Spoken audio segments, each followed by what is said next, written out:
Hello and welcome. This is Notibot ENG.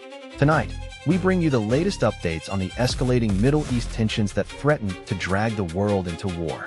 Diplomatic efforts to end the Iran conflict have intensified, with U.S. President Donald Trump touting a new round of talks between Israel and Lebanon.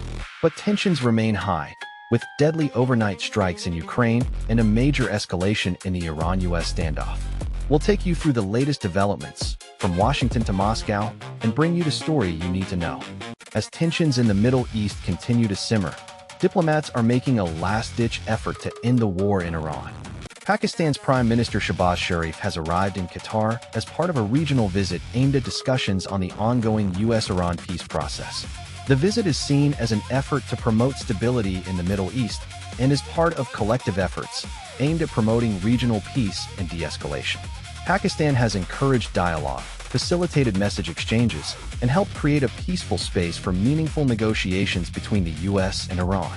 Sharif's visit to Qatar comes ahead of scheduled talks between the leaders of Israel and Lebanon, which President Trump has announced.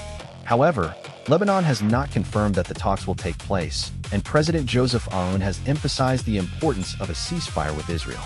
Aoun stated that a ceasefire would be a natural starting point for direct talks between Israel and Lebanon, with negotiations to be conducted by the Lebanese Authority alone.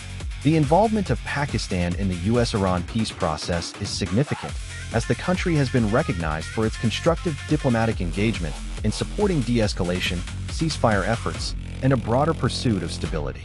The U.S. and Iran have been engaged in talks to end the war in Yemen, which has been ongoing since 2015.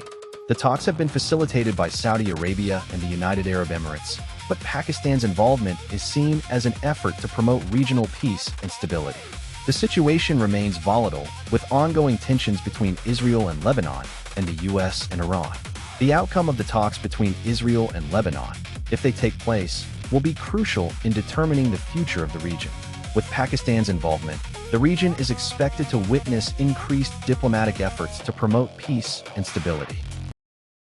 As tensions in Europe escalate, a surprise statement from Ukraine's President Zelenskyy has reignited concerns over the potential lifting of sanctions against Russia.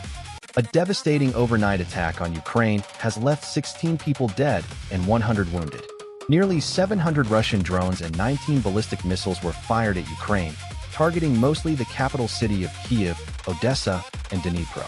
Ukrainian President Volodymyr Zelenskyy has condemned the attack, saying Russia does not deserve any easing or lifting of sanctions. He stated that Russia is betting on war, and that the response must be to defend lives with all available means. Zelenskyy also emphasized that there can be no normalization of Russia as it is today, and that pressure on Russia must work to achieve peace. The European Commission has also responded to Zelenskyy's comments, stating that giving any relief in terms of sanctions would not be helpful in maintaining the pressure on Moscow. The EU is still looking at tightening its sanctions and hopes to make some progress in making it difficult for Russia to benefit from the war. Meanwhile, the Ukrainian military has struck back, targeting 2 oil depots in Russia-occupied Crimea and infrastructure in Russia's southern port of Touts. Russia's defense ministry claimed that the overnight attack was focused on striking production facilities for cruise missiles and drones and energy targets. This attack has highlighted the ongoing tensions between Ukraine and Russia and the need for continued international pressure on Moscow to end its aggression against Ukraine. The situation remains dire, and it is essential to stay informed about the latest developments. Now, in a surprise development, former U.S. President Donald Trump has announced plans for a historic summit between leaders from Lebanon and Israel. A significant development has emerged in the long-standing conflict between Lebanon and Israel, with U.S. President Donald Trump announcing that leaders from both countries will meet for the first time in decades. This unprecedented move is seen as a major breakthrough in the ongoing peace process. The talks, which are scheduled to take place on Thursday, are a result of Trump's efforts to broker a deal between Washington and Tehran, with Pakistan playing a crucial mediating role. According to Pakistani officials, the country believes that peace in Lebanon is essential for successful negotiations between the U.S. and Iran. The conflict in Lebanon has its roots in the U.S.-Israeli war with Iran, which began in March.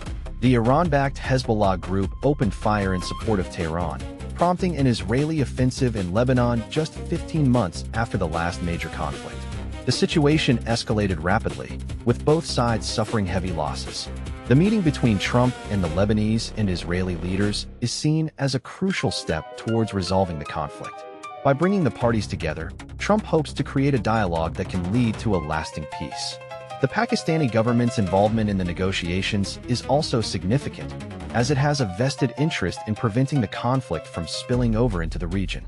The implications of this meeting are far-reaching, with potential consequences for regional stability and global security.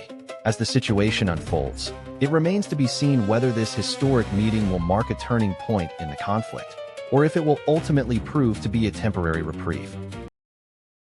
As tensions escalate in the Middle East, a stark reality is emerging for Israel, one that has left its allies, particularly in Congress, reeling. The deteriorating relationship between Israel and Democrats in Congress has reached a boiling point. A growing number of lawmakers are now questioning the use of American taxpayer dollars to fund Israel's military assistance, including its Iron Dome missile defense system. This shift in sentiment is a significant departure from 4 years ago, when opposing such funding was seen as a fringe position. At the forefront of this shift is Representative Maxwell Frost, a Democrat from Florida. Frost told Axios that the tide of public opinion has shifted, with more and more Americans now opposing the use of American funds to support Israel's military. Frost's comments come as a surprise, given that he was one of the few lawmakers who initially supported the Iron Dome funding. Other Democrats, such as Representative Jim McGovern from Massachusetts, have also expressed their inability to support further military assistance to Israel. McGovern stated that he cannot support more military assistance to Israel, highlighting the growing divide within the Democratic Party. The implications of this shift in sentiment are significant, as it could impact U.S.-Israel relations and have broader implications for the Middle East. The reason behind this shift is multifaceted. The ongoing conflict in Ukraine, coupled with the increasing tensions in the Middle East, have led to a growing reassessment of U.S. foreign policy. The Biden administration's continued support for Israel has also been a point of contention, with some Democrats arguing that it is not aligned with the administration's stated commitment to Palestinian rights. As the relationship between Israel and Democrats continues to deteriorate, it remains to be seen how this will impact U.S. foreign policy and relations with key allies. With tensions escalating between Iran and the U.S., a surprising development in the Strait of Hormuz has China weighing in on the escalating crisis. China has called on Iran to open the Strait of Hormuz, a vital shipping route, after U.S. President Donald Trump made a surprise concession to China, his country's largest trading partner. This decision comes as tensions between the U.S. and Iran continue to escalate, with the U.S. imposing a blockade on Iranian ports earlier this week. The blockade has caused further restrictions and uncertainty for shipping in the region. In a phone call with Iranian Foreign Minister Abbas Araghchi, China's Foreign Minister Wang Yi emphasized the importance of ensuring freedom of safety and navigation through the Strait of Hormuz. Wang Yi noted that there is a unanimous interest in restoring normal navigation through the waterway. China is Iran's largest trading partner and the primary buyer of the country's oil, making the reopening of the Strait of Hormuz crucial for both countries. The development comes as the situation in the Middle East continues to deteriorate. At least 2,124 people have been killed in Israeli strikes in Lebanon, with over 1 million displaced, according to the health ministry. The Israeli government claims the operation is aimed at defeating the militant group Hezbollah due to security concerns. Meanwhile, the UK has been warned that shortages of key supermarket goods could occur this summer if the conflict between Iran and the US continues. A leaked government document has revealed contingency plans for a reasonable worst-case scenario, highlighting the potential impact on carbon dioxide supplies if the Strait of Hormuz remains closed. The situation remains fluid, with many wondering what the next move will be in the escalating crisis. That's all for today's recap. Thank you for watching. We'll keep you updated on the latest developments in the Iran conflict and its impact on the Middle East. Don't forget to subscribe to our channel for the latest news and follow us on social media to stay informed. We'll be back with more news and analysis soon. Until then, good night, and thank you for your trust.